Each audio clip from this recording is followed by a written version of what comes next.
They are the hottest band in the world. Kiss.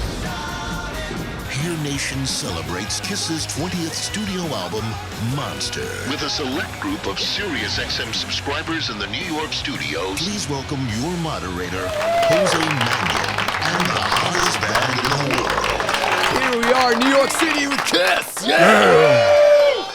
SiriusXM Town Hall, such an honor and so proud to be here. We got a bunch of fans here.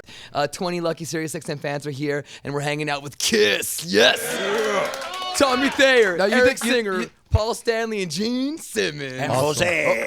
You think we're going to outdraw the vice presidential town hall meeting tonight? I think we will. No one cares. No one's paying attention about that It's one. ironic that we're doing a town hall the same day. That's great. Well, the great thing is we're telling the truth here. Well said, Mr. Amen. Stanley. Well said. Amen. I was going to thank the band for all their years of support of law enforcement and military men and women everywhere. That's right. Yes.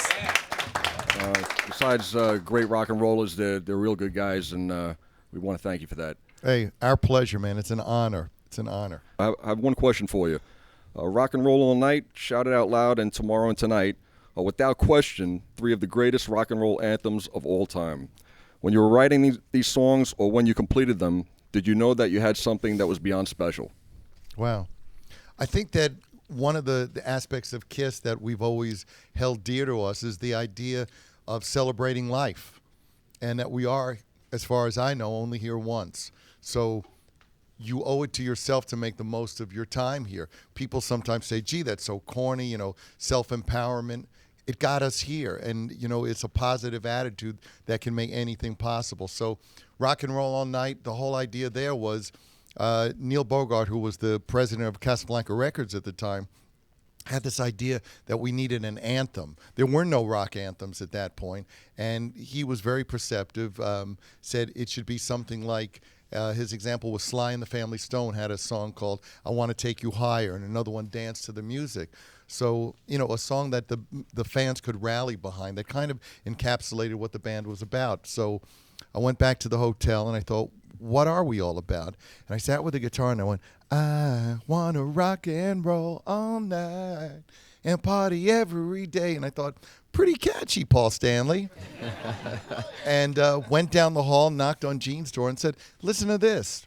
And Gene said, wow, I have this thing that's been sitting around for a while.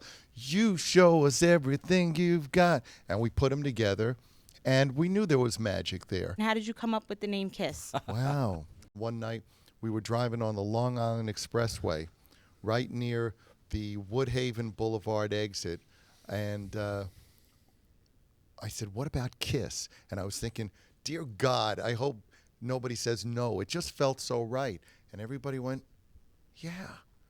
And, it really embodies so much of what we are. It's heavy, it's passionate, and it's a name that no matter where you go in the world, people know that word. So in the beginning, when we were nobody and nobody knew who we were, people would go, oh, Kiss, I've heard of you, because it's just a word you hear all the time. I want to tell you something I don't think we've ever told anybody. We were looking for a name. Wicked Lester at the time we settled on. Right before then, for a short time, we were thinking of the Norman Watch Company.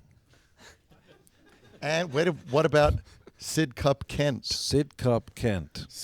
Kent. I was reading an English music magazine, and there was a place called Sid Cup in Kent, England. And to me, it just sounded like Sid Cup Kent, Jethro Tull, Led Zeppelin. Of course, I was out of my mind. Norman Watch Company was a sign. A lot of Kiss rumors over the years, and the whole thing about what Kiss stood for. Knights in Satan's service, and there was different That's the variations. stupidest thing I ever heard of.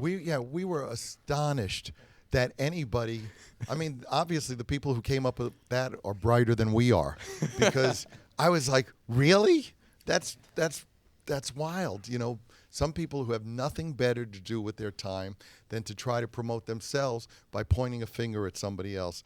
At the end of the day, the person who you have to be most suspicious of is the one who's pointing the finger, accusing you of doing something.